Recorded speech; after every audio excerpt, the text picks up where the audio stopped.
Okay. Hi ladies, I really hope you guys are enjoying the service so far as much as I am doing. And well, I thought it would be a great thing, and I think God thought it would be a great thing as to why He wants to teach you this brand new skill through me. So I'm going to teach you a new skill that I think is very vital that we learn during this season that we are going through.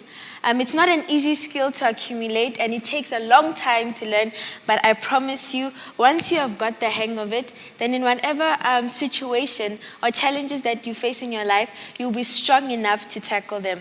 And what I'm going to be teaching you about today is resilience. So I'm sure you've heard it before. I'm sure you've seen the word somewhere, but I'm going to teach you about resilience. And well, resilience is the ability to adapt and to bounce back from situations where things do not go your way.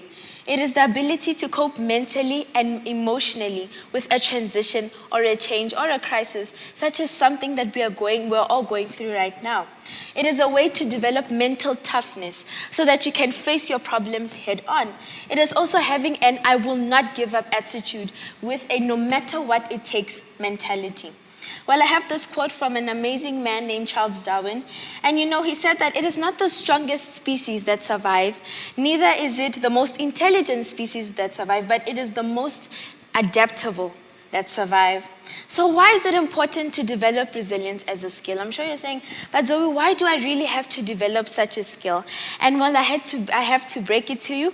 But the truth is, this is not going to be the last overwhelming crisis that we're all going to experience.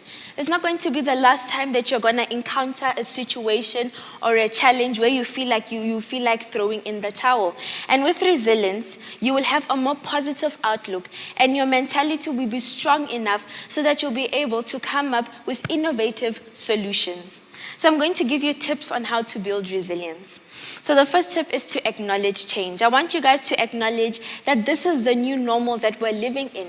So you must stop trying to do things that you used to do a long time ago. Be it you must change your routine, and you must accept that things are different now, because if you do not acknowledge change and you try to make things work now that used to work then, you're going to be frustrated and overwhelmed.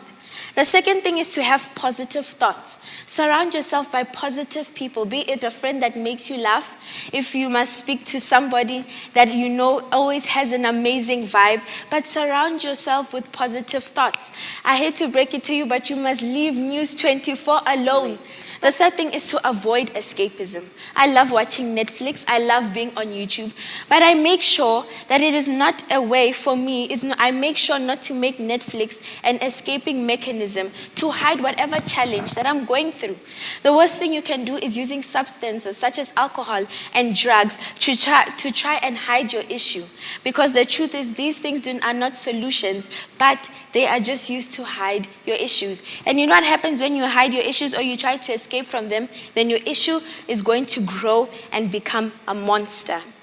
The fourth thing is to speak to someone if you need to.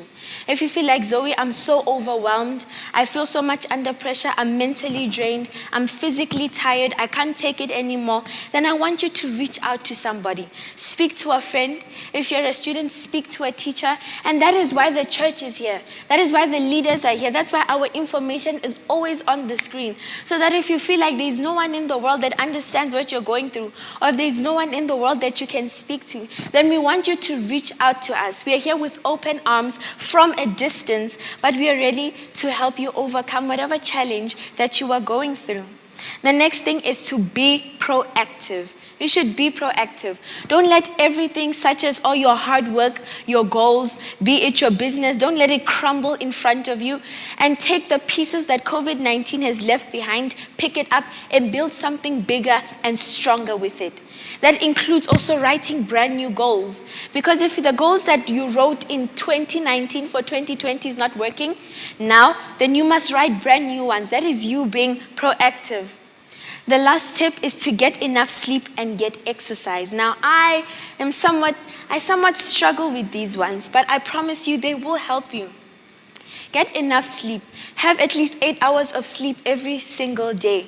You spend 12 hours plus the whole day stressing, being frustrated, trying to come up with plans that your body and your mind is tired, and you only have those 8 hours of the day to regenerate yourself so that you're strong enough to overcome whatever challenge that is waiting for you tomorrow.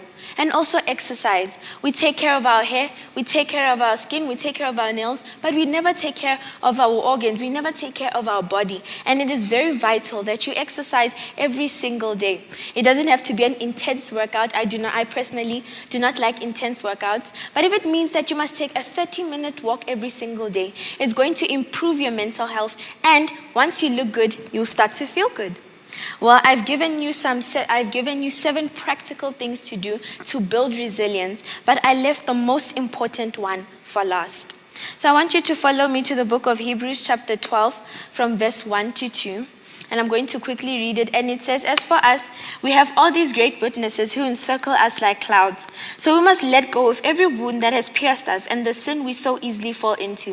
Then we will be able to run life's marathon race with passion and determination, for the path has been already marked out before us. We look away from the natural realm and we fasten our gaze onto Jesus, who birthed faith within us and who leads us forward into faith's perfection. His example is this. Because his faith was focused on the joy of knowing that you would be his, he endured the agony of the cross and conquered its humiliation and now sits exalted at the right hand of God.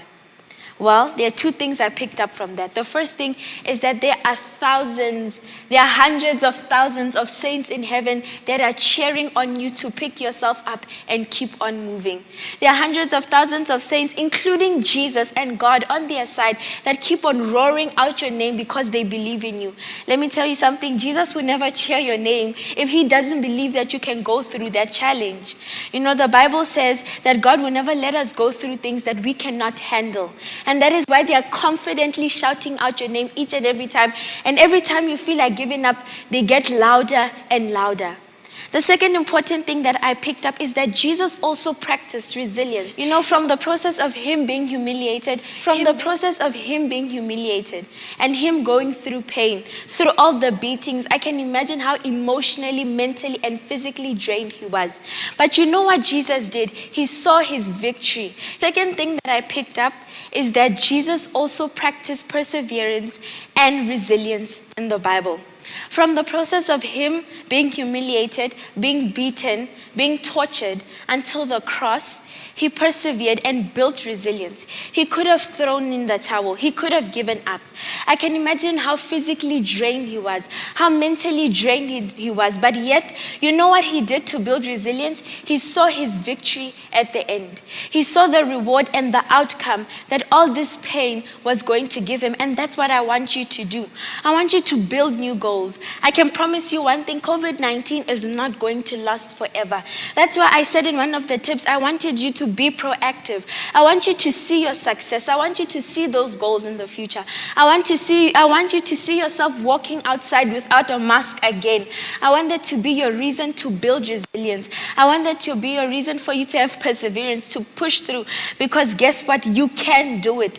If your brother and your father in heaven did it, then I promise you, you can be like Jesus and have victory at the end. You can live those dreams. So you can be like Jesus and sit on your own throne at the end. You can be able to live your own dreams. You can be able to see yourself succeed. You can be able to live those goals that you have written down one day. As long as you have resilience, you push through and you persevere. And every single time you feel overwhelmed, and every single time you feel like, Zoe, you know what, I can't do it, this is too difficult, then I want you to go to Hebrews 12 verse 1 to 2. And I want you to remember those 2 things. That there are thousands of saints in heaven that are cheering you on. That God is cheering on. He is the loudest. He is shouting from the top of his lungs every single day because he believes in you. And secondly, I want you to remember that Jesus also practiced resilience, even at his weakest point. And he believes that you can practice resilience at your weakest point, and you can live those goals, and you can live your victory one day. Thank you.